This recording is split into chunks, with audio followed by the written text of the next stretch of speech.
Hey guys, Emma here, and today I'm going to be doing a review of USS Callister, the first episode from season 4 of Black Mirror. So I was really looking forward to getting into Black Mirror. I've watched all the previous seasons of Black Mirror, and I have to admit that since it went to Netflix and it turned more international in flavour, that I have enjoyed it a bit more. I think the quality has improved, and I think the casting has improved a little bit. We're seeing more star turns in the seasons. You know that you can usually just dive into whichever episode you fancy because they are all standalone stories, but I decided to start with the first one of the series this time, and it's called USS Callister.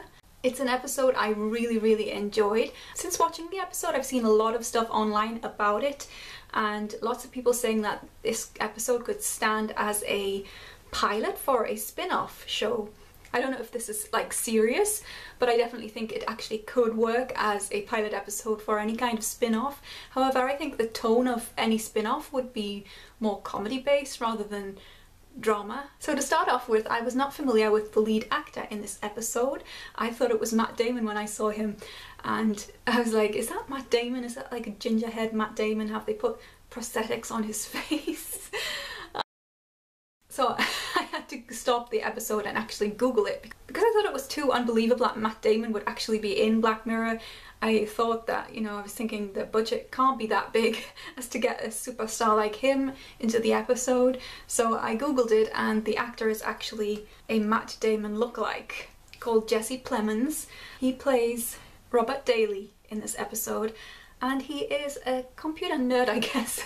He is a computer programmer, and he has invented something amazing, this virtual world, this virtual gaming world. I guess you know this if you've seen the episode, but he comes across in the beginning as a likable guy, I think. It's not instantly obvious that he is sinister in any way. It's only as the episode develops that we learn that his behaviours have been influenced by the way that other people treat him and his ego being bruised, basically, and that has had a lot of effect on how he's conducted himself, how he lives his life at home when he comes back from work, what he does with people, how he treats them, how he has to get his feelings of anger and frustration out of his psyche. Is he a character that you hate, or is he a character that you feel sorry for? I kind of felt a little bit of both, to be honest. But ultimately, I think you have to view him as a person who's done wrong, who knows he's done wrong, and who has no conscience about it, especially when we learn what he's done with little Tommy. I was pleasantly surprised to see Jimmi Simpson in this episode. You may know him from Westworld. He's also in Breakout Kings and quite a lot of comedy things.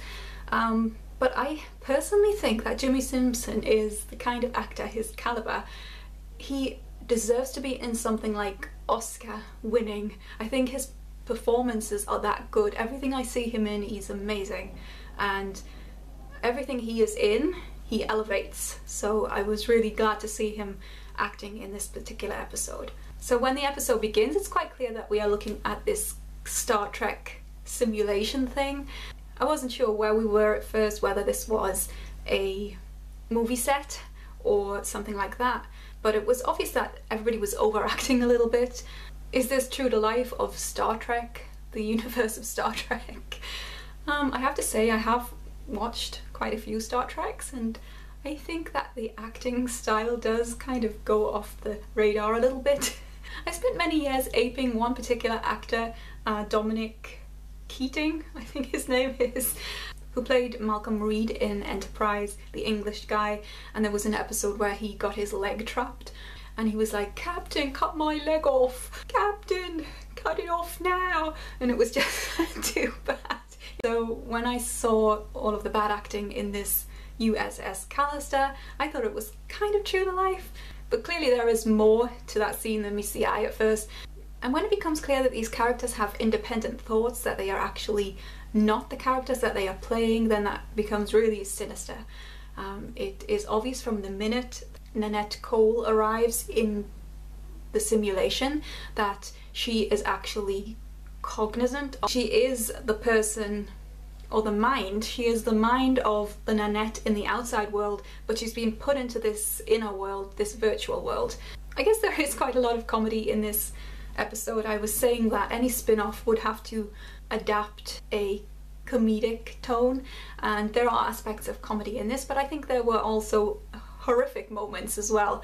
But the comedy moments came when the characters were exploring the various planets and they let their guards down after the game was paused, and they were speaking to the monster, who was someone from one of their departments in work who had been changed into this monster, and the guy with the gun, the big baddie guy, who was pleading for his death and who wouldn't be set free because I guess Captain Daly, or Robert, was addicted to the game. He was addicted to playing, and he also wanted to punish these people. He wanted to punish them again and again and again, and for him to be the hero, because he wasn't the hero in the outside world, but he should have been, given his status and given what he'd achieved, but he wasn't, because he was socially inhibited and awkward. Once you have that reputation, I think it's very hard to shake that off.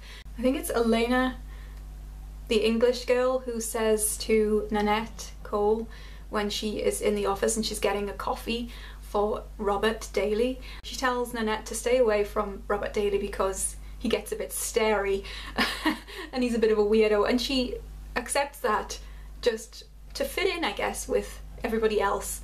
And Robert Daly has obviously reached the point of no return with his treatment of Tommy. I think once you do something like that, then you probably have no filter as to what's right or wrong anymore if you're willing to go that far to hurt someone, even if it's the virtual someone.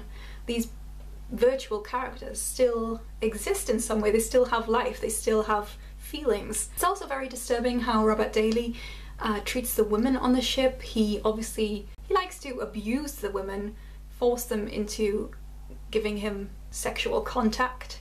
So I really love that Nanette Cole was a major character in this episode, and that she managed to turn everything around and save her friends in this virtual world. And she managed to take them to a place that was safer than where they had been and where they had more choices. Was it a happy world where they ended up? Well, it's debatable. I think it left it a little bit open, but the fact that Nanette Cole, Captain Cole, the fact that she had a excited and happy expression on her face as the ship went into the distance as the last scene, I think that is a hopeful shot, and it was a hopeful ending. I think the choices that they had available to them as virtual characters was much more interesting and exciting and free than the world that they were living in with Captain Daly. And if it means that they had to encounter an idiot gamer every now and then I think that they would take that.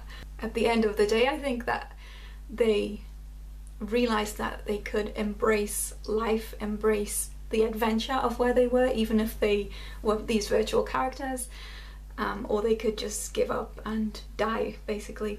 And when I say die, I mean an emotional death as well as maybe a virtual death. So that moment, I have to say this, when Daly, he turned Nanette's face into a blank thing with no eyes, no nose, no mouth.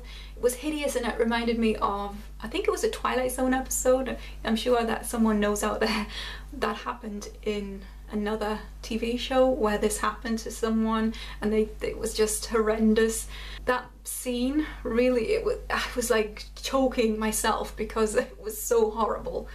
And that's the beauty of Black Mirror. It is clever, it is horrific, it is scary, it is funny, it is original, it is entertaining, it is fascinating. It's a really good episode, the USS Callister. I hope the rest of the series is as good. I'm going to be doing the next episode as a reaction. If anybody wants me to watch a particular episode to react, you can leave it in the comments below. Otherwise I'll just pick one myself. Thank you for watching today. You can follow me on Twitter at @thevloglady, and you can leave your comments below to tell me what you thought of this episode. Okay, that's it. Bye!